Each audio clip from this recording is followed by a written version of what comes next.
মঞ্চত উপবিষ্ট বিশিষ্ট ব্যক্তিসকল, আইমি বৰুৱাৰ নামটো লিখি দিছে, মই কম জানো? মোৰ শ্ৰদ্ধাৰ মণিপুৰবাসী ৰাইজ, মই আপোনালোকক নমস্কাৰ জনাইছো। ইয়াতে আমাৰ দীঘলবৰী, বঘৰা, ঘগুৱা আৰু গড়মাৰী ৰাইজ আছে, হয়নে? এজাৰবাৰীৰো আছে। মণিপুৰটো ক'লোৱে, মণিপুৰতে আছো।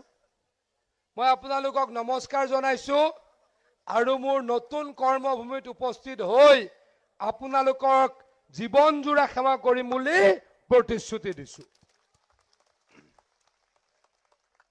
এইখিনি জেগা মোৰ নতুন কৰ্মভূমি, হয়নে নহয়?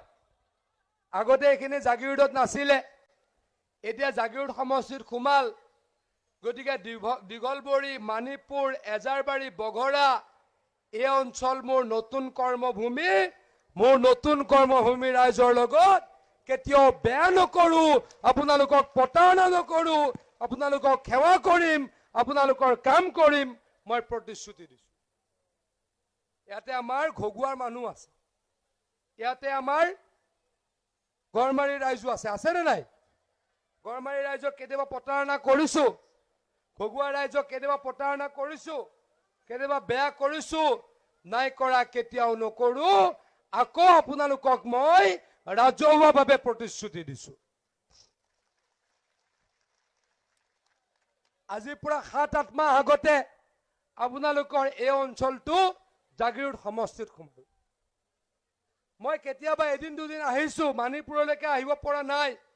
বঘৰালৈ গলো এদিন, দীঘলবৰীলৈ গলো এদিন, এজাৰবাৰীলৈ গলো এদিন।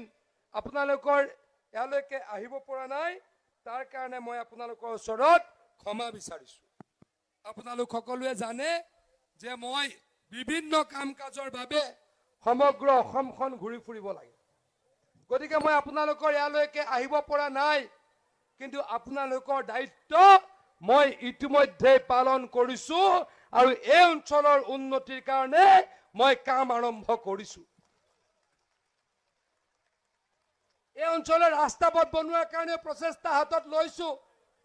এই অঞ্চলৰ যদি কোনোবা মানুহ ঢুকাইছে, মোৰ ঘৰৰ পৰা কোনোবা ব্যক্তি আহি আপোনালোকক খবৰ লৈছে আৰু কিছু আৰ্থিক সাহায্য ইতিমধ্যে আগবঢ়াইছে। বঢ়াইছে নে নাই কওক? এওঁলোকে আহে নে নাহে? মোৰ পিএ কেইজন আহে নাই? আহে নে নাহে? আৰু যদি এই অঞ্চলৰ মানুহ কোনোবা বেমাৰত পৰিছে, তেওঁলোকক মেডিকেল কলেজেই হওক, নাৰ্ছিং হোমেই হওক, মৰিগাঁও চিভিল হস্পিটেলেই হওক, বিচাৰি মোৰ ঘৰৰ মানুহে গৈ আৰ্থিক সাহায্য আগবঢ়াই। মিছা কৈছো নেকি আপোনালোকে কওক? মিছা কৈছো নেকি কওক? জাগিৰোডত যি কৰিছিলো সেয়া ইয়াতে আৰম্ভ কৰিলো। এয়া আৰম্ভণিহে মাত্ৰ, আৰু আপোনালোকে দেখিব আৰু আপোনালোকক কিমান সেৱা কৰো, সন্মান কৰো আৰু কিমান এই অঞ্চলটোৰ কাৰণে কাম কৰো। এয়া মাত্ৰ আৰম্ভণি। যোৱা যেতিয়া বিধানসভা নিৰ্বাচন অনুষ্ঠিত হৈছিল, মই তেতিয়া জাগিৰোডত ভাষণ দিছিলো। যদি মই দ্বিতীয়বাৰৰ কাৰণে বিধায়ক হ'ব পাৰো, মই প্ৰথম 3টা কাম কৰিম। এটা কাম হৈছে যে আমাৰ লাহৰী ঘাটৰ মথাউৰি মাৰিম আৰু আমাৰ সমষ্টিৰ বানপানী নাইকিয়া কৰিম। দ্বিতীয়টো কথা দিছিলো যে কুমৈ পৰা 3 কিলোমিটাৰত মেডিকেল কলেজ বনাম, জাগিবকট গাঁৱত 5 কিলোমিটাৰত মেডিকেল কলেজ বনাম, জাগিৰোডৰ পৰা 20 মিনিটত মেডিকেল কলেজ বনাম, আহতগুৰিৰ পৰা 15 মিনিটত মেডিকেল কলেজ বনাম। তাৰ মানে ইলেকশ্যনৰ আগতেই মই ভাবি আছিলো বঘৰাত মেডিকেল কলেজ বনাম। বঘৰা স্থানটো মই চিনাক্ত কৰিছো আৰু আপোনালোকৰ এই অঞ্চলত মেডিকেল কলেজ মই আনিছো। মেডিকেল কলেজ আনাৰ কাৰণে ভাল হৈছে নে নাই? ভাল হৈছে নে নাই কওক? আৰু বঘৰাৰ মেডিকেল কলেজৰ স্থান আকৌ কৈছো পীযুষ হাজৰিকাই আনিছে, মই আনিছো আপোনালোকক সেৱা কৰিবলৈ, আপোনালোকৰ অঞ্চলৰ উন্নতি হ'বলৈ।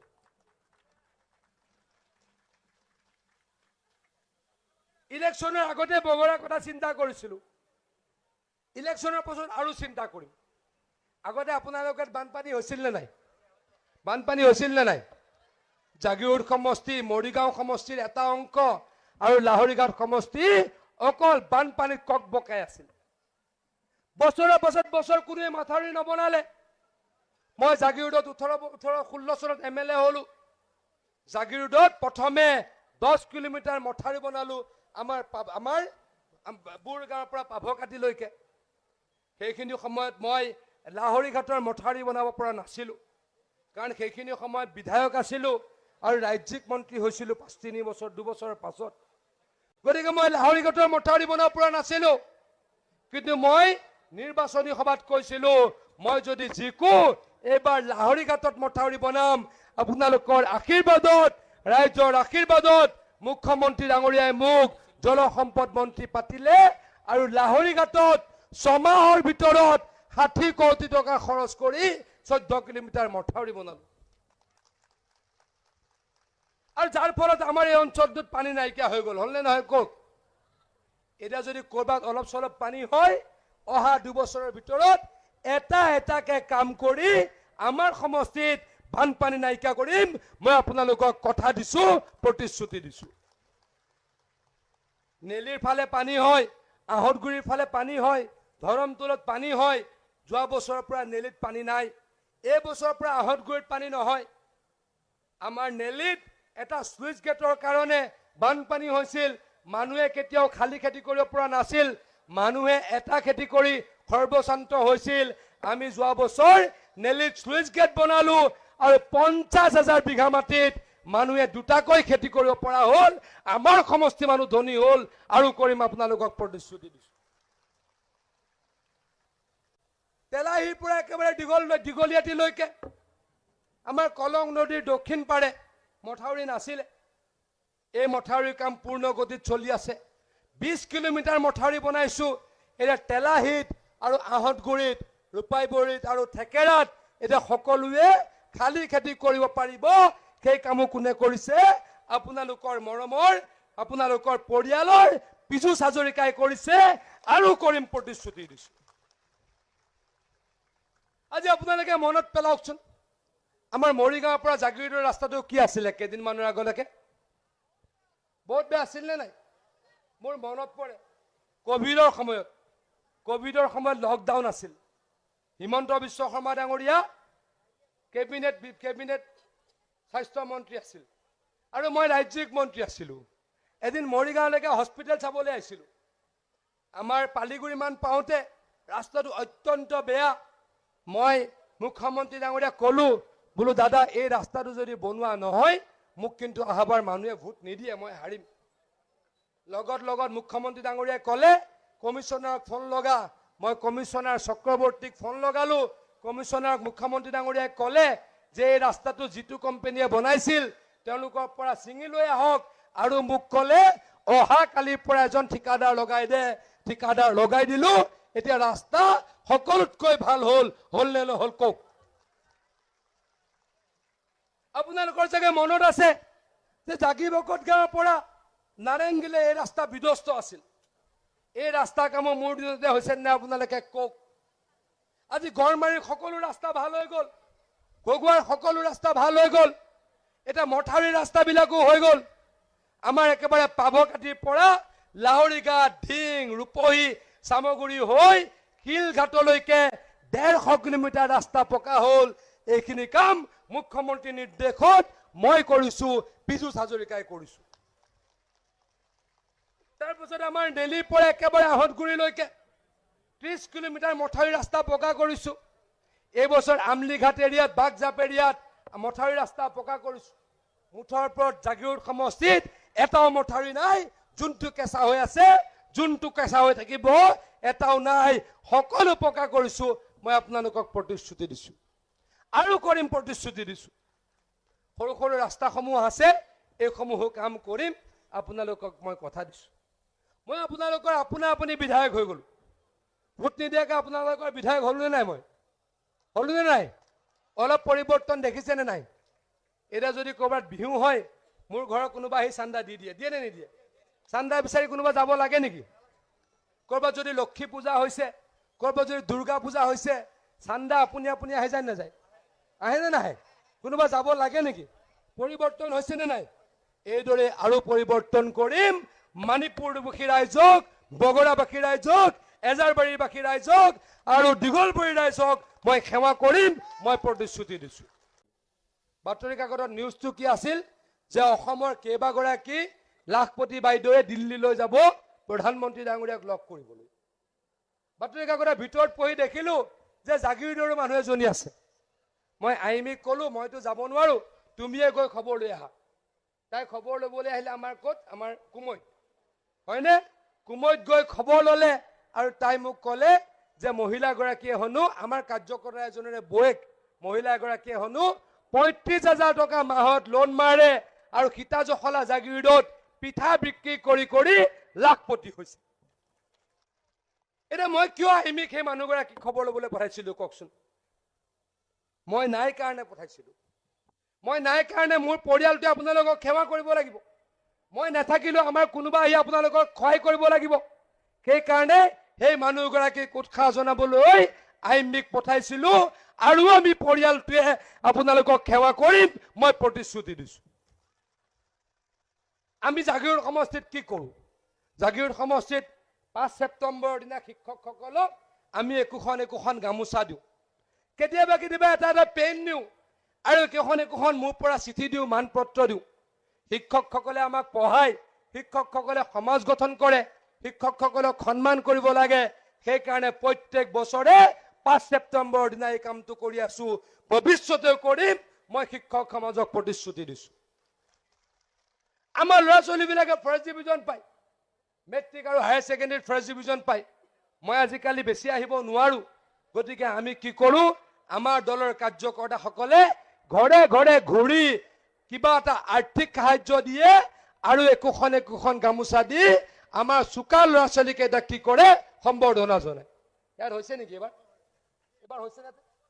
এবাৰ হ'বহে। আপোনালোকৰ ইয়াতে ইলেকশ্যন এইবাৰ হ'ব, এইবাৰ জুন মাহত হ'ব। হায়াৰ ছেকেণ্ডেৰীৰ মেট্ৰিকৰ ৰিজাল্ট দিলে যোনে ফাৰ্ষ্ট ডিভিজন পাব, মই আহিব নোৱাৰো, মেট্ৰিকৰটো দিলেই একেলগে দিব।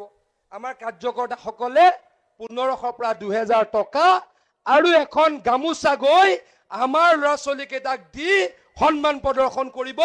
জাগিৰোডত কৰি আছো, এবাৰ নতুন জাগিৰোডতো কৰিম বুলি মই আপোনালোকক প্ৰতিশ্ৰুতি দিছো। প্ৰত্যেকটো অনুষ্ঠানৰ লগত জড়িত আছো, প্ৰত্যেকটো অনুষ্ঠান, কোনোবাই বিহু পাতিছে জড়িত আছো, কোনোবাই কীৰ্তন পাতিছে জড়িত আছো, কোনোবাই জলসা পাতিছে জড়িত আছো, কোনোবাই কালী পূজা পাতিছে জড়িত আছো, কোনোবাই শিৱ পূজা পাতিছে জড়িত আছো, কোনোবাই লক্ষ্মী পূজা পাতিছে জড়িত আছো, আনকি কোনোবাই আমাৰ বিশ্বকৰ্মা পূজা আছে তাতো জড়িত আছো। কাকো কেতিয়াও বিমুখ কৰা নাই, মই ৰাজহুৱাভাৱে আজি ঘোষণা কৰিছো। আমাৰ পালনাম হয়, আমাৰ বহু ব্যক্তিয়ে কৰবাত তীৰ্থস্থানত যায়, প্ৰত্যেকটো পৰিয়ালক, প্ৰত্যেকখন সমাজক সহায় কৰিবলৈ মই পীযুষ হাজৰিকাই প্ৰত্যেক দিনাই চেষ্টা কৰিছো আৰু কৰিম, আপোনালোকক প্ৰতিশ্ৰুতি দিছো। জাগিৰোডখনৰ অৱস্থা কি আছিল আগতে? জাগিৰোডৰ ৰাস্তা পথ বেয়া আছিল, জাগিৰোড টাউনৰ ৰাস্তা পথ বেয়া আছিল। জাগিৰোড টাউনৰ ৭০% ৰাস্তাটো ৯৫% হ'ল, ড্ৰেইনো ৭০% হ'ল। জাগিৰোডত এটা IB বনালো, পৰিদৰ্শন বাংলা বুলি কয়, সেইটো জালুকবাৰীৰ পিছতে চাগে অসমৰ সকলোতকৈ ধুনীয়া IB, বাকী অসমত ক'তো এনেকুৱা ধুনীয়া IB আপোনালোকে দেখা নাপাব। জাগিৰোডত এটা অডিটৰিয়াম বনাইছো, ৭ কোটি টকা খৰচ কৰি খিতাপ নিয়ন্ত্ৰিত অডিটৰিয়াম বনাইছো। জাগিৰোডত ১২ কোটি টকা খৰচ কৰি মিনি ষ্টেডিয়াম বনাইছো আৰু সকলো সমষ্টি পঞ্চায়তে ৫০ লাখৰ পৰা ৭০ লাখ খৰচ কৰি এটা মিনি ষ্টেডিয়াম বনাই আছো। ভৱিষ্যতে ইয়াতো বনাম, আপোনালোকক প্ৰতিশ্ৰুতি দিছো। কিমান পৰিৱৰ্তন হ'ল। আজি সকলোতকৈ ডাঙৰ কাম জাগিৰোডত কি হ'বলৈ গৈ আছে? জাগিৰোডত সকলোতকৈ ডাঙৰ কাম ছেমি কণ্ডাক্টৰ ইণ্ডাষ্ট্ৰী হ'বলৈ গৈ আছে। কেইদিনমানৰ আগত প্ৰধানমন্ত্ৰী ডাঙৰীয়া আধাৰশিলা কৰিছিল দিল্লীৰ পৰা, মুখ্যমন্ত্ৰী ডাঙৰীয়া আহিছিলে জাগিৰোডলৈ। আপোনালোক গৈছিল নে নাই? কোনোবা গৈছিল নে নাই জাগিৰোডলৈ? গৈছিলে। সেইকাৰণে মুখ্যমন্ত্ৰী ডাঙৰীয়া ইলেকশ্যনত নাহিলে। মোক ক'লে সেইদিনাটো ইমান ডাঙৰ মিটিং কৰি দিলি আৰু নাযাওঁ আৰু। গতিকে মুখ্যমন্ত্ৰী ডাঙৰীয়াৰ কিন্তু দৃঢ় বিশ্বাস, জাগিৰোডৰ মানুহে কংগ্ৰেছক ভোট নিদিয়ে দিব নেকি কক দিব নেকি কক এই যে ইণ্ডাষ্ট্ৰিটো আহিছে সেমি কণ্ডাক্টৰ বুলি কয় এই সেমি কণ্ডাক্টৰত আমাৰ এই মোবাইলৰ চিপছ থাকে ভিতৰত আমেৰিকাত ইলেক্ট্ৰিক গাড়ীত চিপছ লাগে ইংলেণ্ডত ইলেক্ট্ৰিক গাড়ীত চিপছ লাগে এই চিপছ এতিয়া ক'ত বনিব মোৰ মৰমৰ জাগিৰোডত বনিব কোনে বনাব মোৰ মৰমৰ জাগিৰোডৰ ল'ৰা ছোৱালীয়ে বনাব কিমান ডাঙৰ গৌৰৱৰ কথা কিমান ডাঙৰ গৌৰৱৰ কথা যে জাগিৰোডত 15,000 ল'ৰা ছোৱালীয়ে চাকৰি পাব তাৰ আধা অন্তত জাগিৰোডৰ ল'ৰা ছোৱালী হ'ব 13,000 ল'ৰা ছোৱালীয়ে ইনডাইৰেক্ট চাকৰি পাব তাৰ বেছিভাগ জাগিৰোডৰ হ'ব গতিকে সমগ্ৰ জাগিৰোড সমষ্টিৰ পৰিৱেশ বদলি হৈ যাব হয়নে নহয় জাগিৰোড মানে তো অকল জাগিৰোড টাউনৰ ল'ৰা ছোৱালীকেইটা নহয় হয়নে নহয় জাগিৰোড মানে মানিপুৰ জাগিৰোড মানে দীঘলবৰী জাগিৰোড মানে এজাৰবাৰী জাগিৰোড মানে কুমৈ জাগিৰোড মানে ঘগুৱা জাগিৰোড মানে গড়মাৰী জাগিৰোড মানে মায়ং আমাৰ সমগ্ৰ সমষ্টিৰ ল'ৰাই চাকৰি পাব কেইদিনমানৰ আগতে এটা ৰাস্তা আৰম্ভ কৰিলো ক'ত কৰিলো কওকচোন বঘৰাৰ পৰা এটা ৰাস্তা আধাৰখিলা কৰিছিলো মনত আছেনে বঘৰাৰ পৰা দমাল হৈ তেলাহী হৈ আহতগুৰিৰ পৰা একেবাৰে আমচৈ 62 কোটি টকাৰ অসম মালাৰ ডাবল লেনৰ ৰাস্তা আৰম্ভ কৰি দিলো এজাৰবাৰীৰ মানুহে এই দমালৈ এই বঘৰালৈ আহোঁতে 5 মিনিট লাগিব বিধায়ক হৈয়ে কৰিম আপোনালোকৰ বিধায়ক আপুনি হৈ কাম কৰিছেনে নাই কক কৰিছেনে নাই কক বিধায়ক নহওঁতে আপোনালোকৰ এই জেগাত হস্পিটেল বনাম বুলি মোৰ মাথাতে আছিলে বঘৰাত হস্পিটেল ময়ে বনাইছো বঘৰাত হস্পিটেল ময়ে বনাইছো আৰু এই অসম মালাৰ 62 কোটি টকাৰ ৰাস্তা বনাই দিলো এতিয়া আপোনালোকৰ বাসনাঘাটৰ পৰা দীঘলবৰীলৈ ৰাস্তাটো ভাল হৈছে নে নাই দীঘলবৰীৰ পৰা বাসনাঘাটৰ ৰাস্তা ভাল হৈছে নে নাই মই এদিন নে দুদিন গলো মই অপূৰ্ব ডেকাক কলো আমাৰ ল'ৰাখিলক কলো যে ৰাস্তাটো বনাই দিব লাগে বনালে নে নাই কক এইদৰে আপোনালোকৰ কাম কৰিছো আৰু কাম কৰিম মই প্ৰতিশ্ৰুতি দিছো এতিয়া আপোনালোকে ভোট দিব নিদিব নে নিদিব নে খুটা কম্বল পাৰ্টিক ভোট দিব হা খুটা কম্বল পাৰ্টিক ভোট দিব নেকি পদ্মুত বৰদলৈ কোনোবাই চিনি পায় নেকি হা কৰ মানুহ পদ্মুত বৰদলৈ কৰ মানুহ মাৰ্গেৰিটা কিয় আহিলে গুচি আহিলে কওকচোন কিয় আহিলে মাৰ্গেৰিটা দুবাৰ বেয়াকে হাৰিলে 60,000 ভোটত হাৰি পলাই পেলাই নগাঁৱলৈ আহিলে নগাঁৱত যোৱাবাৰ লাহৰীঘাটৰ ৰাইজে ভোট দিলে লাহৰীঘাটলৈ এদিনো নগ'ল এইবাৰ লাহৰীঘাটত এখনো মিটিং কৰিব পৰা নাই আজি মুখ্যমন্ত্ৰী ডাঙৰীয়াই ৰাতিপুৱা 11টা বজাত লাহৰীঘাটত মিটিং কৰিছে 25,000 মানুহ উপস্থিত হৈছে গতিকে কোনোৱে এবাৰ নগাঁৱত আমাক ৰাখিব নোৱাৰে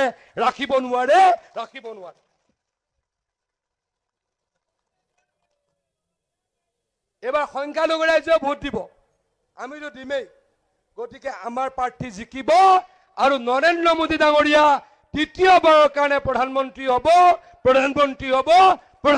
হ'ব আৰু দীঘলকৈ নকওঁ সকলোৱে ভোট দিবতো